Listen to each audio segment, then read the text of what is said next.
Igbo ekene unu eji m n'aka unu nọsi mma ana m anabata unu tata na-agba nke itoolu in our series of learning. Itoolu onwe ndị na-akpụ ya iteghete, nwe ndị na-akpụ ya ite naanị mana ọ naanị ka ọ bụ ọ bụ na tata bizizi na-esonye anyị nnọọ imela ọfụma wee bata bụ ndị na-esonye anyị eri oge unu mere ọfụma wee cheta azụ ọ ka bụkwa unu nwaanyị Ngozi Mmadụ, onye nkụzi Igbo gị n'Igbo Amaka TV.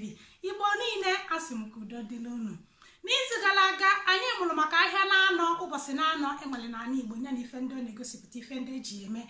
Ọ bụrụ na iso ya hụ na ya bụ vidio na ya na the description box ebe a na-edewapụta ife, ị ga-afụ link ị ga-eji wee nene ya, ị ga-afụkwa link ị ga-ebugawa gị na vidio ndị nke anyị megoro n'izu ndị galụ aga. Ọtụmadị ndị ọ bụ tata bụ izizi isonye anyị.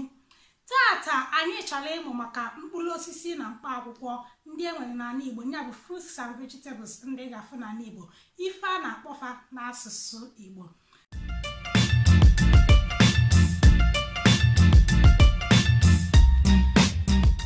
Mkpụrụ osisi dị n'ala Igbo bara ụba, anyị ga-eweli ya n'obele n'obele ebe anyị kwụsịrị anyị bido n'izu na-abịanụ.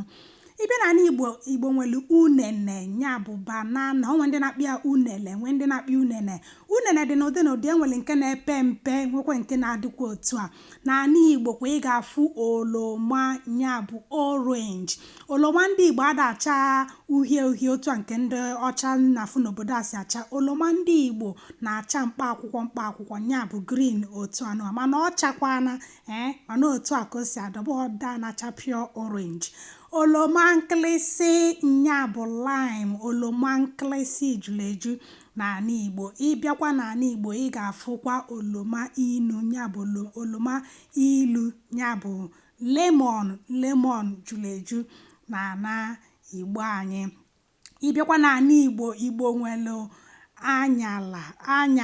anyara nke ọbụla ọ bụ. O nwere ndị na-akpị ya afụfa, ihe dịka ndị Ngwa maọbụ ndị Imo steeti na-akpị ya afụfa, mana anyala ka ndị be anyị na-akpị ya. N'ala Igbo iya afụ mmimi, unu atanugokwe mmimi sokwe n'ihe a na-eji eche ọjị n'ala Igbo. Ọ na-ebu ụzọ chaa mkpa akwụkwọ tupu ọ bịa chabazie otu a. Ịbịazie n'ala Igbo bịa fụ n'oke osisi ọjị, nya bụ ị na-anụ ọjị kola nọt, otu a ka o si adị. Nke a bụ the main kola nut a tupu abịa wepụtazie mkpụrụ ya a na-eji eche ọjị.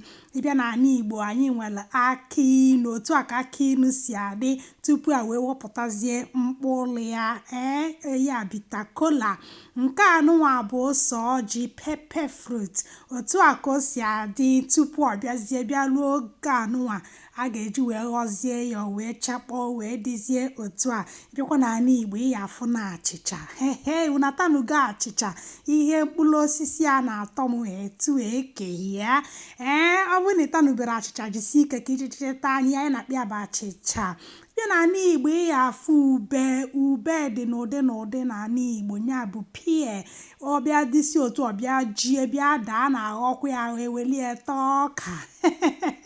N'ala Igbo anyị nwere ube na nke bụ ube mgba, ọ na-adịkwa ka ube. Anyị nwere ube oyibo, nya bụ avocado pie, o juru eju n'ala Igbo anyị ube oyibo.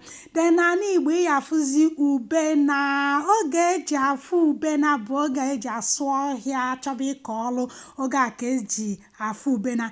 Ị na-aga ịlacha ube na uche gị ya dị ya, maka na asị na agwọ na-anọkarị na ya. Oge anyị ji asụ ọhịa, oge a ka anyị si alacha ube na ọ na-acha red maọbụ ọ na-acha white otu a, nke ọbụla ọ bụ ọ na-atọ. N'ala Igbo anyị nwere mbacheleku o nwere ndị na-akpụ ya nkwa, ihe dịka ọ dịka ndị Ngwa ndị Imo steeti na-akpụ ya nkwa mana mbacheleku ka m ji wee malụ ya mbacheleku. Ihe fruit na ndị a na-enye na-arụ ka nkụ. N'ala Igbo ị ya-afụ ọgọ. Unu bụrụ ndị chụrụ iyi, unu ga na-afụchasị mkpụrụ osisi ya, ndị na-eje nkụ ọhịa ọgọ iweta ya ịtachapụ azụ ya na-acha yelo iwee lachaa ya. Ị na-anụ maka ụtụ, n'ezie n'ụtụ ebe anụnwa ịlachanugo ụtụ ịnidiri ịlacha ụtụ na ọ na-atọ ncha.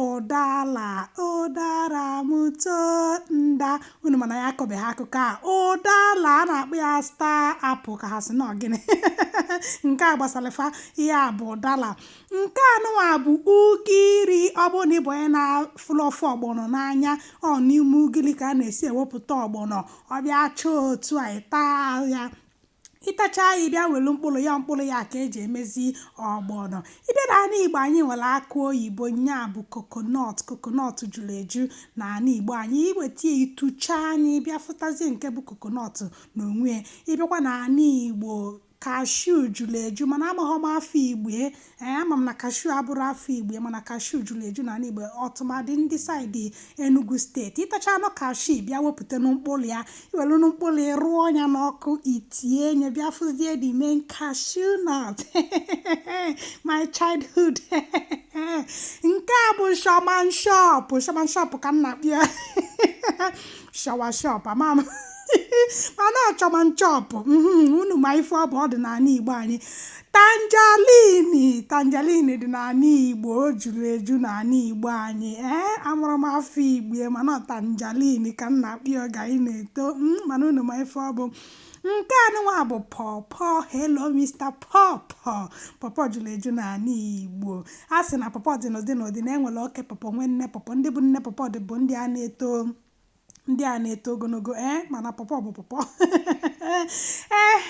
nke a bụzi mango unu mana enwere mango nwee mangolo ebe n'ala Igbo ka ị afụ mangolo ife dị n'ala Igbo anyị bụ mangolo nke ị na-afụ na nke ndị ọcha bụ mango abịa na mango enwere mango dị n'ụdị nke anụnwa bụ isi mkpi mango nke anụnwa ọ na-atọ nke a bụ pịọrọ mango this is my favorite ma ọ bụrụ ndị sụrụ oyibo enwekwara nke a na-akpọ crazy mangolo na-ebu ibu nke a bụ gova dị n'ụdị na juru eju n'ala Igbo anyị gova dị n'ụdị enwere ndị na-acha ọcha bụ ma itiwa ya nwekwe ndị na-acha red otu a mana gova so na mkpụrụ osisi ị ga na-afụ n'ala Igbo nke anụnwa ihe a juru eju n'ala Igbo anyị ọ nwere na nke one mother ihe a dị na ihe a bụ na ọnọdụ ka apụ ihe anyị na-akpọkwa ya bụ achịcha ọ na ọnọdụ ka apụ n'ala Igbo ị ga na-afụ ụdị fruit a n'ala Igbo nke a bụ koko ị na-aṅụ koko ị ga-afụ koko ebe oriri nne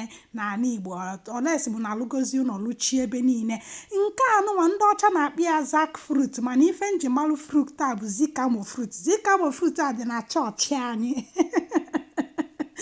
zikamo fruit alaiki kam ya fruit anụnwa kịta amaghị m afọ ya mana ihe a dị na awa compound ihe anyị na-akpị ya bụ fruit iwere ya otu anụnwa ọchacha ịtacha ya itiwa ime ya o nwere nwa ntọ mkpụrụ na-adị ya n'ime hụrụ obere mkpụrụ a kịta iweli ya ịta ife a na-atọ ịbịakwa n'ala Igbo iya afụkwa